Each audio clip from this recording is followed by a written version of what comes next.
Hello, this is Tim Law with Playing It Forward Coaching, always encouraging your self-reliance. If you develop a marketable skill, chase that skill with a solid work ethic, develop some people skills, teamwork skills, always go the extra mile. You'll be amazed at what you'll accomplish here in this country. A big thank you to over 25,000 people who have viewed this channel, Playing It Forward Coaching, and 500 people that have subscribed. I appreciate it very, very much. If there's anybody that hasn't subscribed out there yet, please do so. It'd be much appreciated. I have a very good friend from Northeastern High School. She is one of the amazing musical people within the school, and we're going to talk about her, and we'll do a shout out to some of the other musical people. So welcome, Brenda Johnson. Great to see you. Hi, thanks for having me.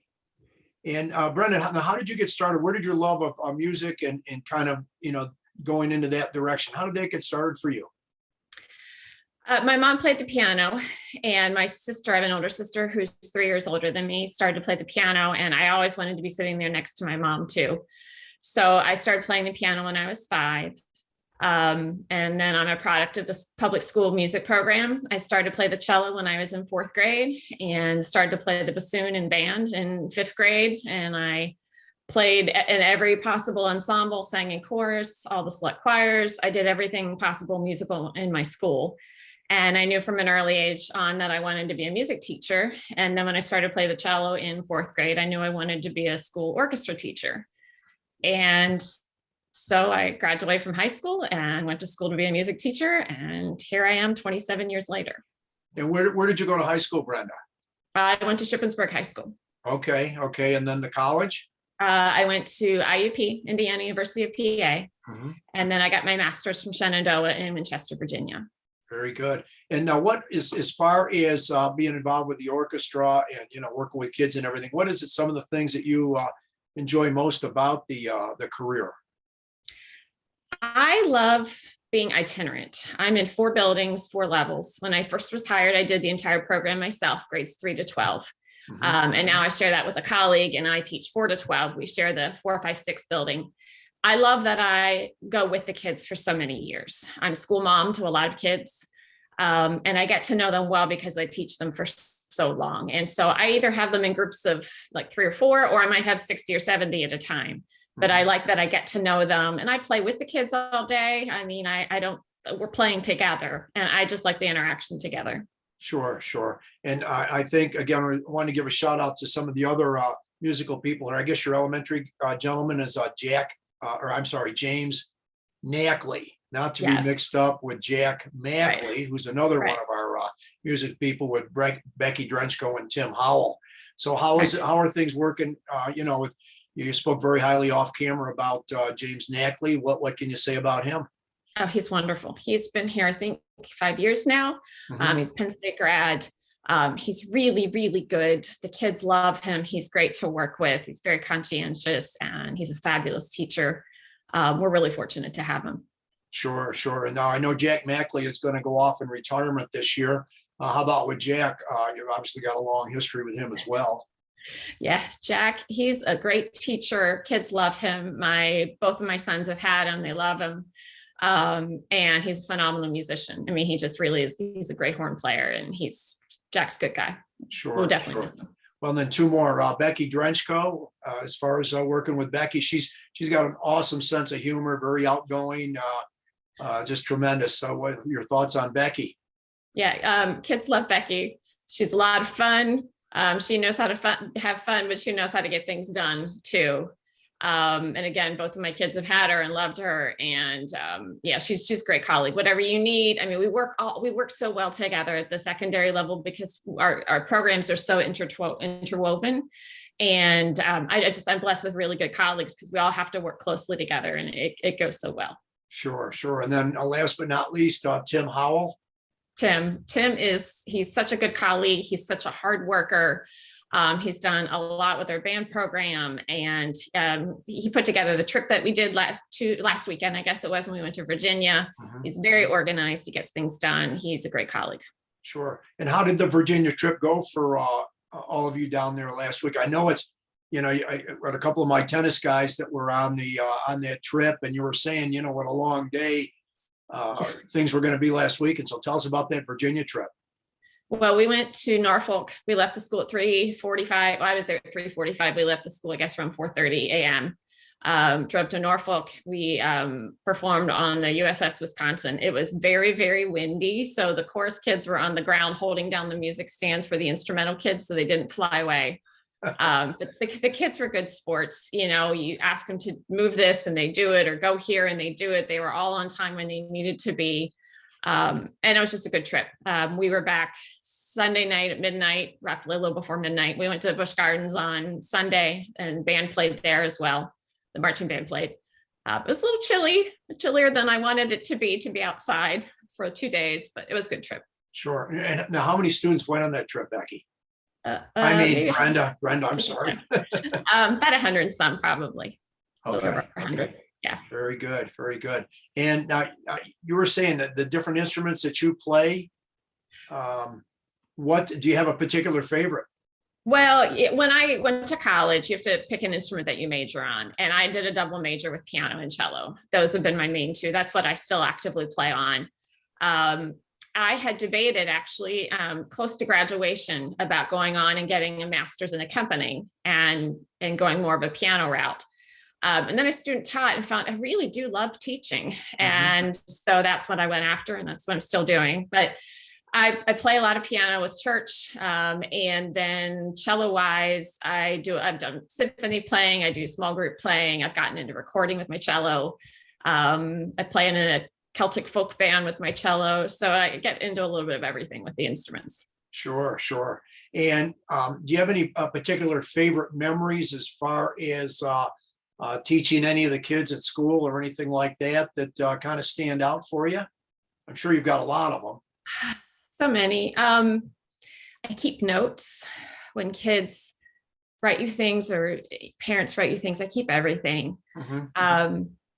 The teacher that had the most profound impact on me was my piano professor in college. Mm-hmm. There's not a week that goes by that I don't say things that I know came from him. Yeah. What was his name? What was his name? Dr. Antilli, Dominic Antilli. He's passed away now. Easily 10 years, 15 years by now.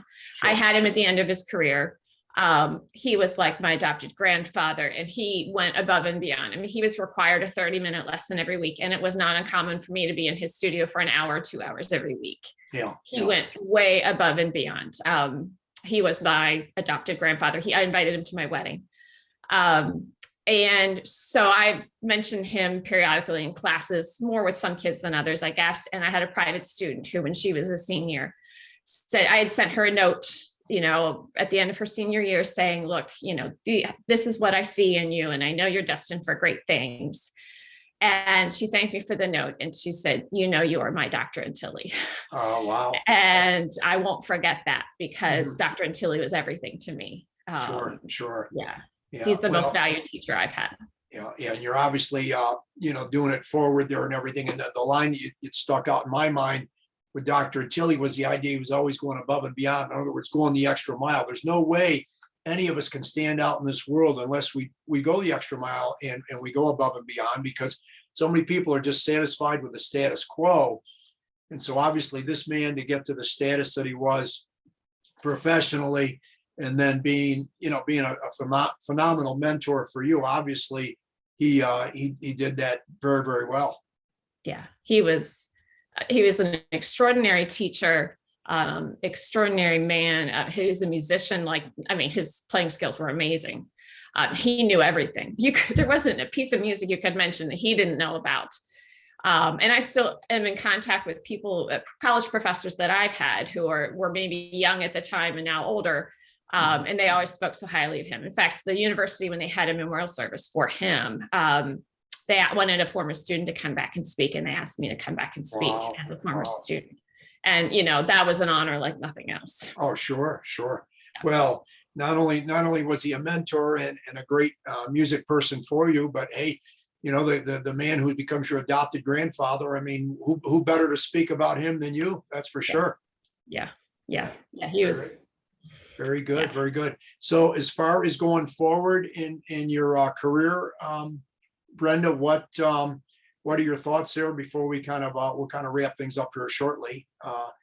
what do you hope to have occur for you, going forward? Well, I am a lifelong learner. I like to keep learning.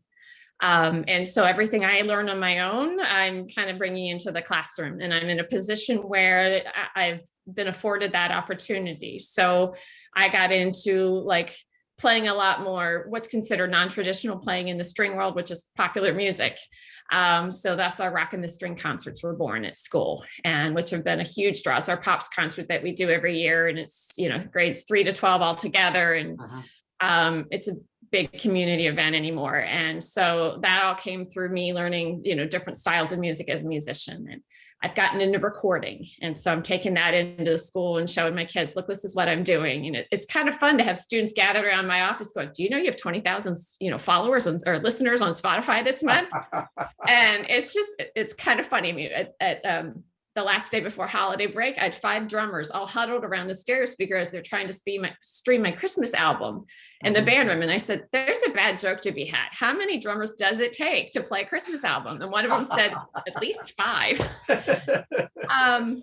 So I just keep, I like to learn things. And then I try and take what I'm learning and give it to the kids too, because if you're always going to find somebody that digs it and, grabs hold of it and goes with it. So it's kind of fun because I'm in a unique position where I can do that.